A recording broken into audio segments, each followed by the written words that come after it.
말씀 보시겠습니다. 오늘 함께 보실 말씀은 잠언 4장 18절에서 19절입니다. 불 켜주시면 되겠습니다. 구약성서 914쪽에 있습니다. 잠언 4장 18절에서 19절 보겠습니다. 네, 우리 두 절밖에 되지 않으니까 우리 한 목소리로 합독하겠습니다. 의인의 길은 돋는 햇살 같아서 크게 빛나 한낮의 광명에 이르거니와 악인의 길은 어둠 같아서 그가 걸려 넘어져도 그것이 무엇인지 깨닫지 못하느니라. 하나님 말씀입니다. 아멘. 네, 우리 잠언 4장 18절과 19절 보셨습니다. 우리 그 내용 가지고 돋는 햇살 같은 의인의 길을 걸었는가, 돋는 햇살 같은 의인의 길을 걸었는가 라는 제목으로 우리 함께 나누겠습니다. 시간이 참 빠르죠. 벌써 한 해가 다 갔습니다. 뭘 했나 고민해 봤는데 생각보다 별로 할 일은 없는 것 같은데 시간은 참 정확한 시간에 흘러가는 것 같습니다. 그래서 흘러가서 오늘 드디어 이제 올해도 30여 분 정도밖에 남지 않았습니다. 2020년도에 오늘이 이제 가장 마지막 날이죠. 한 해 동안 저도 그렇고 여러분도 그렇고 잘들 사셨는지 모르겠습니다. 우리 서로 주변에 보시면서 인사하겠습니다. 한 해 동안 믿음으로 잘 사셨습니까? 라고 인사하겠습니다. 한 해 동안 믿음으로 잘 사셨습니까? 한 해 동안 믿음으로 잘 사셨습니까? 한 번 더 인사 나눌까요? 한 해 동안 돋는 햇살 같은 의인의 길을 걸었습니까? 라고 묻겠습니다. 한 해 동안 돋는 햇살 같은 의인의 길을 걸었습니까? 멋쩍은 얼굴들이 꽤 많이 보입니다. 역시 믿음으로 사는 것은 쉽지 않다라는 생각을 늘 합니다. 2020년도에 전 세계 모든 사람에게, 우리들도 포함한 모든 사람에게 참 특별한 해가 아니었나라는 생각이 듭니다. 좋은 쪽으로보다는 나쁜 쪽으로 좀 특별한 해가 2020년도였던 것 같습니다. 아마 대표적으로 그렇게 느낌을 받는 이유는 아마 코로나 때문일 것 같습니다. 한 번도 경험하지 못했던 정말 만화나 영화에서나 봤던 일, 비슷한 일이 우리의 삶에서 정말 일어났습니다. 이제 전 국민이 마스크 쓰는 것도 이제 어색하지 않고 오히려 마스크 쓰지 않으면 질타하는 이전에 한 1년 전만 해도 좀 이상하게 생각이 들었던 그런 일들이 지금 일상이 되어가고 있습니다. 우리나라의 경우에는 오히려 처음보다 요즘이 더 심하죠. 아마 오늘도 1000명 이상의 사람이 확진자로 또 나왔습니다. 내년에는 코로나로부터 완전히 벗어나야 될 텐데 모두가 소망하지만 확신하는 사람은 많지 않습니다. 정말 될까? 내년 되겠지? 보통 그렇게 이야기를 하죠. 이 코로나 사태를 보면서 환난 날에는 전문가가 별로 의미가 없구나 라는 생각도 듭니다. 환난 날에는 전문가의 예측이 무용지물이기 때문이죠. 안 맞습니다. 환난 날은 세상이 불안할 때를 말하죠. 그래서 환난 날에는 세상이 두려움으로 덮이게 돼 있습니다. 예측도 되지 않고 믿을 것도 점점 하나둘씩 사라지기 때문입니다. 그런 한 해가 2020년도 아니었나라는 생각도 듭니다.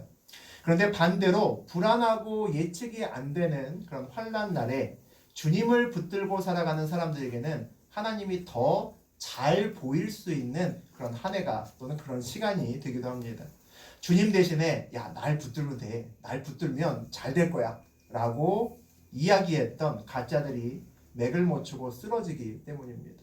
그런 시간을 보내면 점점 뚜렷하게 주님이 보이기 마련이죠. 환난이 심해질수록 그리스도인들에게는 말씀만 남습니다. 광야는 하나님이 말씀하시는 곳이고 우리는 듣는 곳이기 때문입니다. 그래서 어려움이 있을수록 우리는 주님의 메시지가 분명해지는 것을 알 수 있습니다. 우리 교회 임마누엘 교회 2020년도 표가 뭔지 아시죠? 지금 떨어져서 우리 정용 권사님이 새로운 거 표 달아놨지만 돋는 햇살 같은 의인의 길을 걷자라고 하는 것이 우리 2020년도의 표였습니다.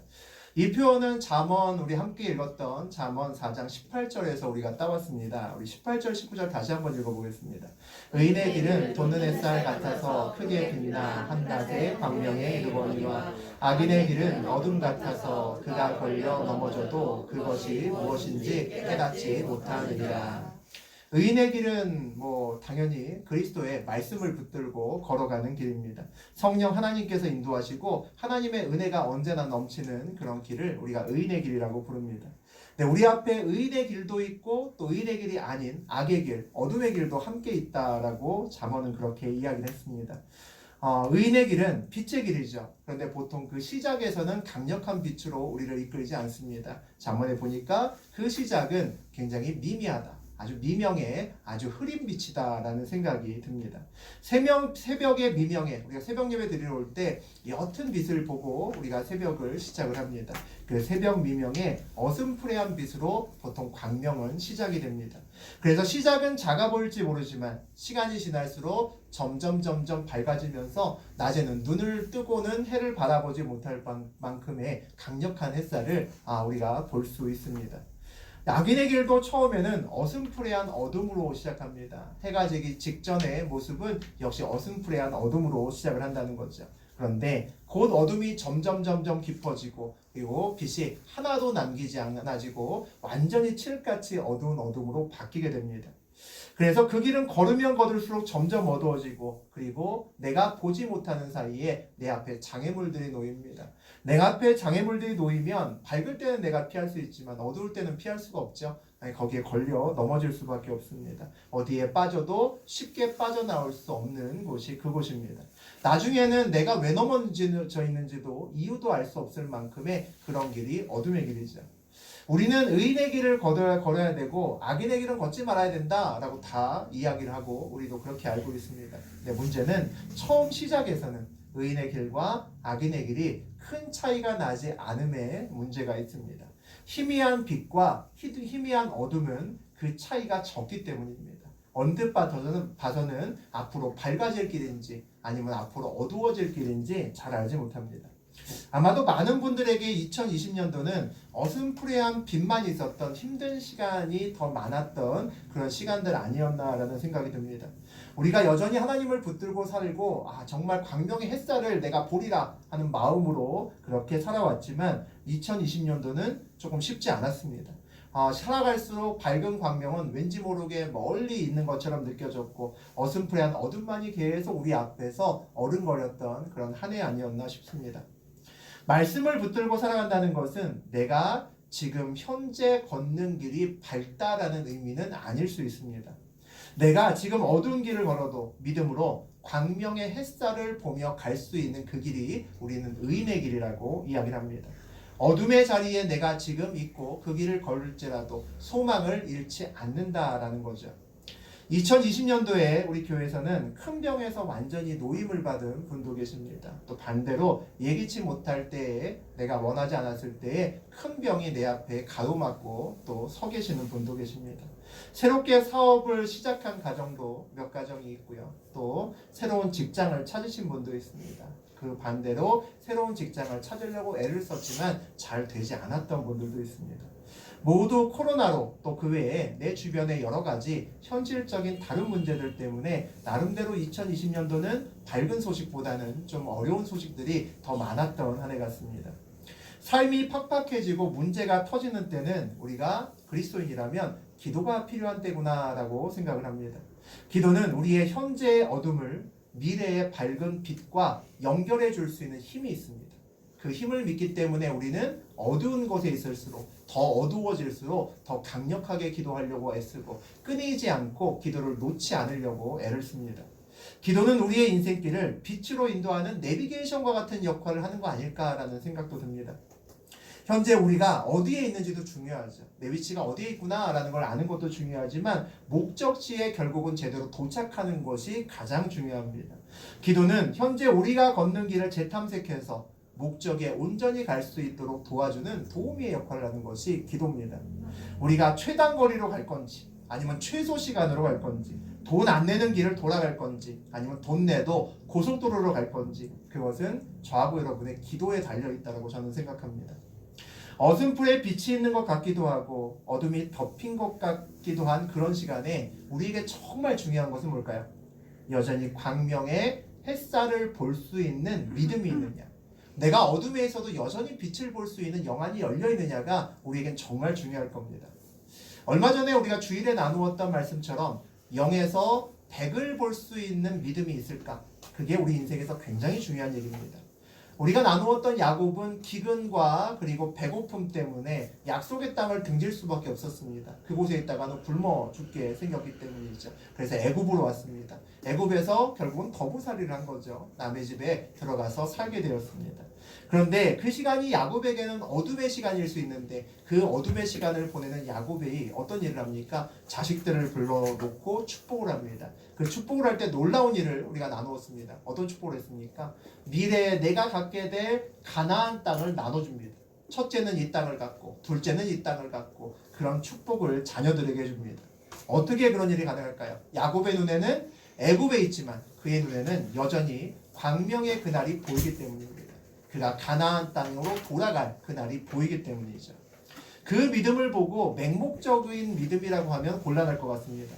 하나님이 야곱의 인생길을 과거부터 지금까지 어떻게 이끌어 오셨는지를 야곱이 알기 때문에 그는 그렇게 보이지 않아도 지금 내가 볼 수 없어도 그렇게 믿음으로 보며 축복할 수 있는 거죠. 이렇게 나를 이끌어 오셨으니까 지금까지 나를 이끌어 오셨음을 내가 아니까 지금부터 앞으로도 하나님께서 나를 온전히 이끌어 가실 거야 라고 생각을 합니다. 그 믿음에 1도 의심이 없기 때문에 야곱은 그런 모습으로 자녀들에게 축복할 수 있었던 거죠. 어슴푸레한 어둠이 내 앞에 있을 때는 마구 열심을 내어 뛰는 시간이 아닙니다. 오히려 격렬하게 멈추는 시간이 되어야 된다라고 생각합니다. 격렬하게 멈추는 시간이라고 표현한 것은 고요한 시간이지만 하나님을 향한 열정과 갈망이 뜨거운 시간이 되어야 된다는 이야기입니다. 이 시간에 우리는 받아야 될 것이 있습니다. 그 어둠에 어슴푸레한 어둠이 내 앞을 덮고 있는 그 시간에 우리가 받아야 될 것은 하나님의 약속입니다. 하나님의 백성으로서 반드시 받아야 될 하나님의 약속을 받는 시간이 어슴푸레한 어둠이 내 앞을 가로막고 있을 때라는 거죠.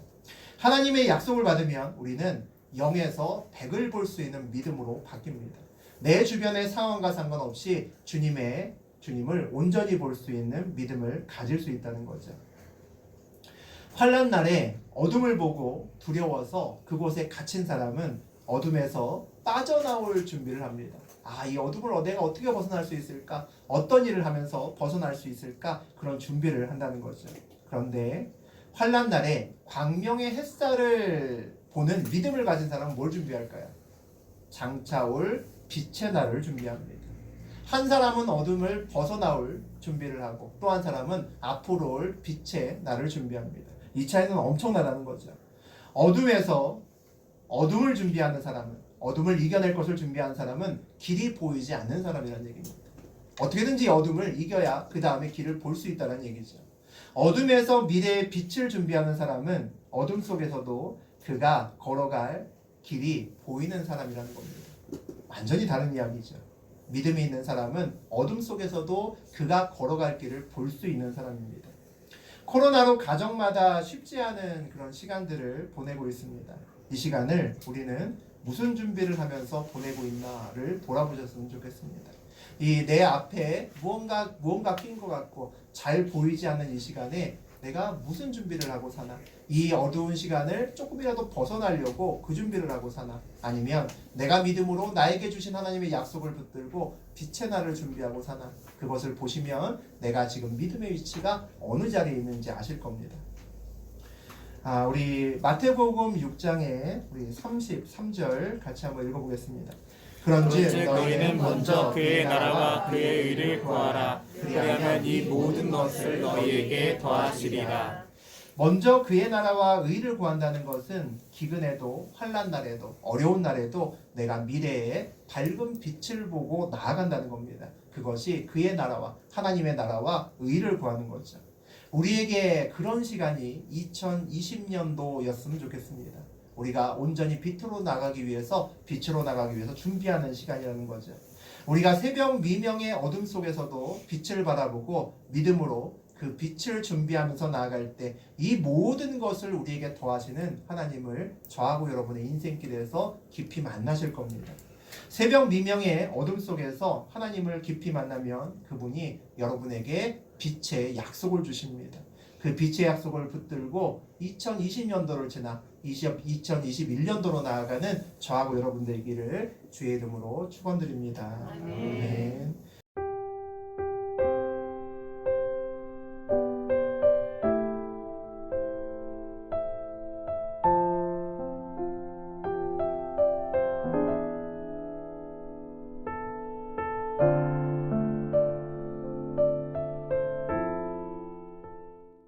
우리 말씀 보시겠습니다. 이사야 40장 27절에서 31절까지 보시겠습니다.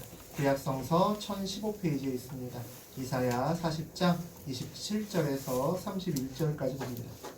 야곱아 어찌하여 내가 말하며 이스라엘아 내가 이르기를 내 이름은 여호와께 숨겨졌으며 내 소산은 내 하나님에게서 벗어난다 하느냐.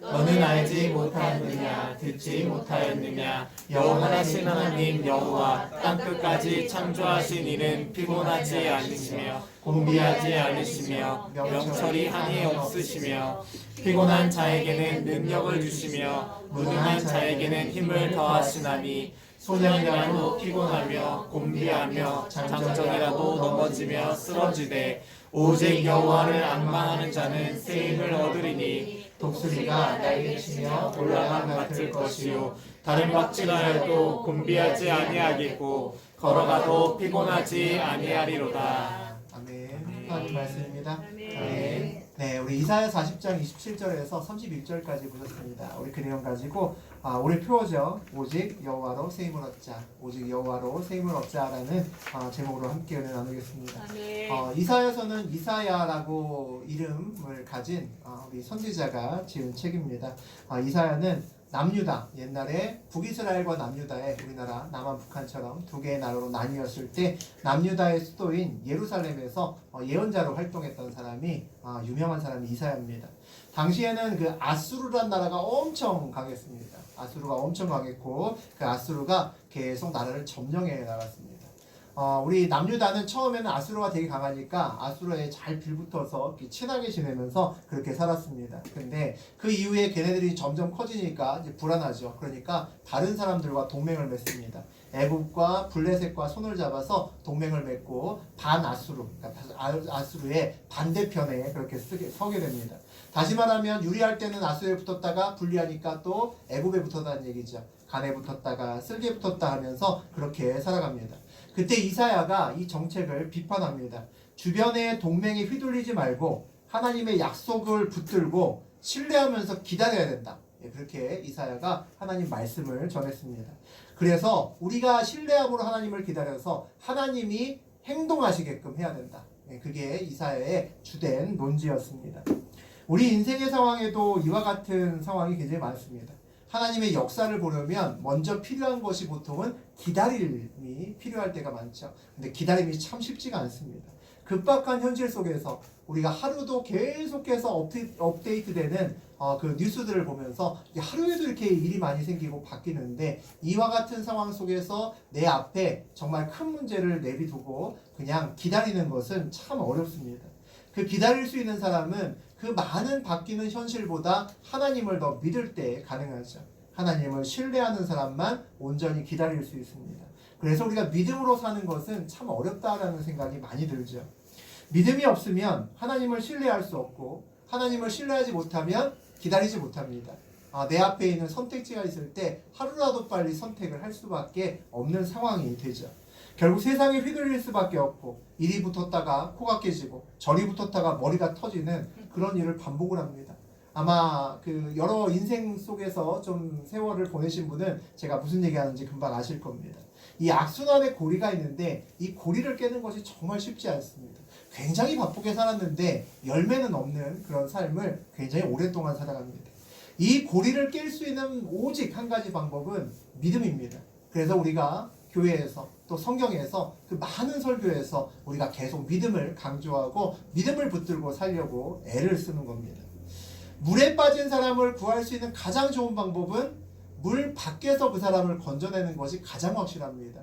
물 안에서 수영을 잘하는 자도 그가 함부로 다가갔다가 잘못 건지게 되면 같이 빠져 죽는 일이 발생을 하죠. 물 밖에 있는 사람이 건질 때 둘 다 온전하게 건질 수가 있는 거죠. 세상에서 우리가 겪는 악순환은 세상 밖에 계시는 하나님을 믿음으로 우리가 반응할 때 온전히 세상의 악순환에서 벗어날 수 있는 그 기회를 잡을 수가 있습니다. 판세에 따라 세상의 여기저기와 동맹을 맺는 것이 아니라 세상 밖에 있는 하나님과 동맹을 맺어야 우리가 세상을 이길 수 있다는 거죠. 그런 말씀을 전했던 것이 이사야라고 불리웠던 선지자였습니다. 그런데 결국 그렇게 여기저기 붙다가 결국은 이스라엘 그 북이스라엘 그러니까 남유다가 결국은 망하고야 말았습니다. 바벨론이라는 나라에 망했습니다. 그리고 그들이 약속의 땅 가나안 땅으로 있다가 포로로 끌려갔습니다. 그러니까 남의 나라에 끌려갔다는 얘기죠. 타향에서 포로 생활이 시작됩니다. 얼마나 서글펐겠습니까? 포로 생활은 누구나 슬프죠. 우리도 이 땅에서 만약에 쫓겨나서 뭐 일본이나 뭐 중국이나 이런 데 가서 산다라고 생각하면 뭐 생각하는 것만으로도 정말 생각하고 싶지 않은 그런 일입니다. 그런데 이스라엘 사람들에게는 그것이 더 못 견디게 슬픈 일이었습니다. 왜냐하면 그들이 살던 이 가나안은 대대손손으로 옛날부터 그들이 믿던 하나님이 그 땅을 허락해준 약속의 땅이었기 때문입니다. 오랜 조상부터 그 약속의 땅에서 하나님의 은혜를 누리고 살아갔던 그들이었죠. 그러니까 그곳에서 다른 쪽으로 강제로 이주해서 포로로 끌려간다고 하는 것은 정말 생명을 버리는 일이나 마찬가지입니다. 살 의미도 없는 거죠. 그 땅을 잃은 비참함은 말할 수 없을 겁니다. 그때 선포되었던 것이 이사야 이 40장의 말씀이라고 보시면 되죠. 27절 우리 다시 한번 읽어보겠습니다. 야곱아 어찌하여 내가 말하며 이스라엘아 내가 이르기를 내 길은 여호와께 숨겨졌으며 내 송사는 내 하나님에게서 벗어난다 하느냐. 그래서 오늘 본문은 탄식에서 시작을 합니다. 약속의 땅에서 쫓겨나서 하나님 없는 그 땅에서 내가 살아간다고 이 정말 아무 희망도 없는 그 삶입니다. 그래서 탄식이 나올 수밖에 없죠. 뭐라고 얘기를 하냐면 하나님께서는 우리 사정을 정말 모르신다라고 이야기를 합니다. 우리가 아무리 억울하다고 도와달라고 정말 그렇게 소리질러 외쳐봐도 하나님 안중에 우리는 없어 라고 하는 것이 27절의 내용입니다. 하나님 앞에 우리는 없구나. 하나님 우리 사랑하지 않아 라고 하는 것이 27절의 내용입니다. 우리 인생에서 살다 보면 어떤 마지노선이라고 하는 것이 있습니다. 마지막까지 우리가 붙드는 것을 우리가 얘기를 하죠. 그것이 어느 순간 무너지면 머릿속에서 탁 하고 뭔가 끊어지는 소리가 납니다. 그런 경험이 있으신지 모르겠습니다. 그리고 나면 다 놔버립니다. 다 부질없고 다 소용없다라고 생각이 드는 거죠. 우리 교회가 뭐 작은 교회임에도 불구하고 4층임에도 불구하고 가끔 도와달라고 오시는 분들이 종종 있습니다. 아마 아래층에 내려가거나 우리가 이제 이사 가서 엘리베이터 있는 곳으로는 더 많이 오실 텐데 어쨌든 가끔 오십니다. 그래서 오시는 분들한테 뭐 많이는 아니지만 조금씩 이렇게 도와드리고 있는데 그 중에 한 분하고 얼마 전에 대화를 했습니다. 지금처럼 살기 전에 결혼도 했었고 또 심지어는 건축 관련된 기술도 갖고 있답니다. 그래서 저한테 나가서 일하면 15만 원씩 벌 수 있다고 그렇게 얘기를 하더라고요. 그래서 제가 그렇게 버시면 저보다 한 달에 더 많이 번다고 그랬더니 거짓말하지 말라고 제 월급을 막 까발리는 그런 일이 벌어졌습니다. 근데 그분이 자주 오셨습니다. 사실은 이렇게 교회 돌아다니시는 분들이 원래 한 달에 한 번 정도 오시거든요. 서로 이렇게 시간을 잘 맞춰서 자주 오지 않으신데 이분은 거의 일주일에 한 번씩 오시고 옛날에는 막 일주일에 2번도 오시고 막 그러셨습니다. 그래서 어쨌든 오실 때는 그냥 빈손으로는 돌아가지 않도록 어쨌든 그렇게 해드렸습니다. 그런데 그분이 이제 한 몇 주 됐죠. 한 2, 3주 됐는데 그날 찾아오시더니 자기가 이제 살았던 얘기도 좀 해주시면서 그래서 자기가 대전에 내려가서 일을 해야겠다고 근데 차비가 없다고 그러셔서 순간 갈등을 좀 했습니다. 이거 아닐 것 같은데 라는 생각을 했는데 그냥 믿기로 하고 우리 어차피 교회에서 이런저런 사람 돕는데 그래서 그 차비를 달라고 해서 차비를 내드렸습니다. 그러고 나서 지금 3주째 안 오고 계신데 대전에 가서 정말 일하신다는 것을 믿고 드렸습니다. 뭐 또 오실 수도 있겠지만 못 받을 셈하고 드렸는데 다시 오시게 되면은 제가 다 저한테 돈을 갚으시겠다고 해서 안 갚아도 좋으니까 그냥 좋은데 헌금하시던가 쓰시면 된다라고 말씀드렸습니다. 근데 뭐 어쨌든 그분이 그런 얘기를 하면서 그분이 정상적으로 살다가 어느 순간에 자기가 마지막 잡았던 것이 역시 마찬가지로 무너진 겁니다. 탁 소리가 나면서 머릿속에서 뭔가 끊기는 소리가 났던 거죠. 그러다가 우리가 술 마시다가 필름이 끊긴 것처럼 그렇게 인생길이 완전히 바뀌었던 겁니다. 이스라엘 백성들에게는 그것이 가나안 땅의 약속과 성전이었습니다. 바벨론에 의해서 성전이 무너지고 약속의 땅을 떠나서 포로로 끌려가면서 그들 마음속에서도 역시 무언가 끊어지는 소리가 분명히 들렸을 겁니다. 그러면 이제 될 대로 되다. 나도 모르겠다. 다 놔버리게 되는 그런 상황이 지금의 상황이라는 거죠. 이스라엘 백성들의 소망은 이 땅이고 성전인데 뺏겼으니까 모든 것이 끝났습니다. 약속의 땅과 성전을 빼앗겨니까 그들에게서 이제 하나님도 놔버리게 되었다는 거죠. 그 상황이 지금 27절의 상황입니다. 우리 28절과 29절 보겠습니다. 너는 알지 못하였느냐 듣지 못하였느냐 영원하신 하나님 여호와 땅끝까지 창조하신 이는 피곤하지 않으시며 고비하지 않으시며 명철이 한이 없으시며 피곤한 자에게는 능력을 주시며 무능한 자에게는 힘을 더하시나니.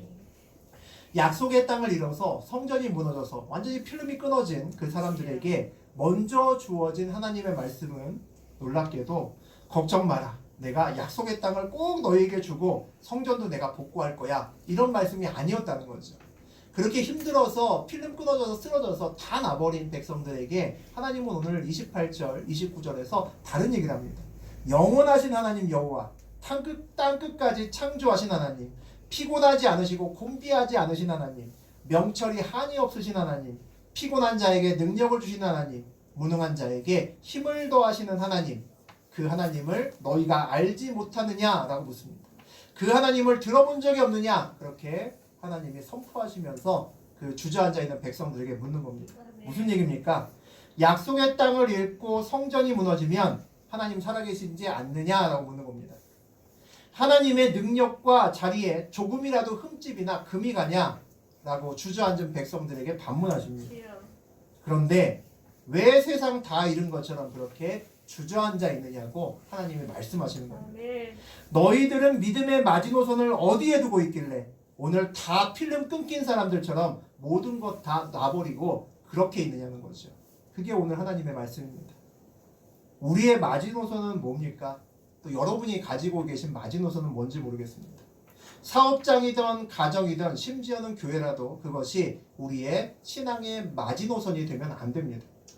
이전에 교회를 다녔는데 거기 담임 목사님이 어떤 불미스러운 짓을 해서 그게 상처가 돼서 내가 다시는 교회 안 가고 다시는 하나님 믿지 않을 거야 라고 선포하는 사람들이 종종 있습니다. 그 사람은 담임 목사가 신앙의 마지노선이었기 때문에 그렇습니다. 우리가 사람을 믿고 누군가를 다른 어떤 것을 내가 좋아하는 어떤 것을 붙들고 그것을 내 인생의 마지노선으로 살면 곤란합니다. 신앙인의 마지노선은 하나님이어야 됩니다. 하나님이 우리한테 야 너 꼴도 보기 싫으니까 꺼져버려 이렇게 말하시기 전까지는 우리는 하나님을 떠날 이유가 1도 없습니다. 하나님이 마지노선이 되면 우리는 절대 무너지지 않습니다. 세상에 어떤 어려움이 있어도 우리가 필름이 끊기는 일이 없다는 거죠. 믿음이 있는 신앙인들도 가끔 착각을 합니다. 스스로의 믿음이 강해서 하나님을 내가 붙들고 있다라고 생각하는 사람들이 있습니다. 아니죠. 우리가 때로 하나님을 놓치더라도 하나님께서 우리를 강하게 붙들고 계시기 때문에 우리가 다시 정신 차려서 하나님을 붙들 수 있는 겁니다. 필름이 끊기지 않고 우리가 믿음을 지킬 수 있는 것은 온전히 하나님 때문이라는 거죠. 30절, 31절 읽어보겠습니다. 소년이라도 피곤하며 곤비하며 장정이라도 넘어지며 쓰러지되 오직 여호와를 앙망하는 자는 새 힘을 얻으리니 독수리가 날개치며 올라감 같을 것이요 다른 박질하여도 곤비하지 아니하겠고 걸어가도 피곤하지 아니하리로다. 소년도 피곤하고 장정도 넘어지고 쓰러지는 그런 때가 있습니다. 모두가 지치고 쓰러지는 것이 너무나 당연해서 아무도 이상하게 생각하지 않은 그런 때가 있다는 거죠. 그런 상황에서 반대로 독수리가 날개치고 올라간 같은 그런 이상한 짓을 하는 사람들이 있습니다. 지치지 않고 걷고 여전히 달리는 사람들이 있다는 거죠. 에너자이저 같은 그런 사람들이 있습니다. 그런 사람이 어떤 사람들이냐 오늘 봤더니 오직 여호와를 앙망하는 자는 새 힘을 얻으리니라고 되어 있습니다. 그런 자는 오직 여호와를 갈망하고 바라보는 자라는 거죠. 모두가 지치고 쓰러지고 낭망한 때에 오직 여호와를 갈망하는 자는 어떤 사람일까요? 마지노선이 세상의 어떤 것이 아니라 하나님인 사람이겠죠. 절망의 환경에서 여호와를 앙망하는 자는 하나님께서 새 힘을 주신다라고 이야기를 합니다. 하나님과 우리가 살아가면서 하나님과 썸만 타고 사시면 안 됩니다. 여러분이 계속 하나님을 간보면서 있나 없나 뒤적거리면서 계속 그렇게 하나님과 썸만 타고 살아서는 하나님과 온전한 관계를 가질 수가 없습니다. 그 정도 교회도 다니시고 성경도 그만큼 읽었고 했으면 이제는 믿음으로 결단할 때가 왔다는 거죠. 썸을 타는 것이 아니라 믿음으로 우리의 온몸을 하나님께 던질 그런 때가 되었다는 겁니다. 새 힘을 얻는다는 것이 무슨 말입니까? 내 힘은 20 정도밖에 되지 않는데 내가 열심히 근력 운동해서 30으로 만든다. 이것이 새 힘을 얻는 것이 아닙니다. 내 힘은 20인데 밖에서 80이 더해져서 100이 된다는 거죠. 그게 우리가 새 힘을 얻는다라고 이야기를 합니다. 이전에는 내게 없던 다른 힘이 내게 온다는 겁니다. 2021년도에는 우리가 그런 힘을 붙드시는 저하고 여러분 되시길 원합니다. 오직 여호와를 앙망하는 한 해가 되셨으면 좋겠습니다. 그래서 내 힘이 아니라 정말 하나님으로 공급되는 힘을 가지고 그렇게 살아가는 한 해 되시겠으면 좋겠습니다. 그동안 오랫동안 내 힘 갖고 살아보셨잖아요. 잘 안 되지 않습니까? 내 힘 갖고 살아보는데 여전히 계속 안 되죠. 안 되는데 똑같이 올해도 내년도 내 힘 갖고 살면 그건 안 되는 거잖아요. 안 되면 다르게 해봐야 되는 거죠. 이제까지 내 힘 갖고 살아서 잘 안 됐다면 이제는 정말 온전히 하나님으로 새 힘을 얻어서 사는 다른 인생을 한번 살아봤으면 좋겠습니다. 오직 여호와로 새 힘을 얻고 그 힘으로 승리하는 한 해 되시기를 주의 이름으로 축복합니다. 2021년은 정말 하나님이 주시는 힘으로 오늘 말씀처럼 독수리 날개치는 것처럼 날아 올라가는 멋진 한 해 되셨으면 좋겠습니다. 우리 2021년도 표어를 다시 한번 외쳤으면 좋겠습니다. 오직 여호와로 새 힘을 얻자. 다시 한번 합니다. 오직 여호와로 새 힘을 얻자. 한 번 더 하겠습니다. 오직 여호와로 새 힘을 얻자. 예, 이 표가 우리 모두 임마누엘 교회에 계시는 모든 분들의 2021년도의 희망의 그런 표가 되시기를 주의 이름으로 축원드립니다. 아멘.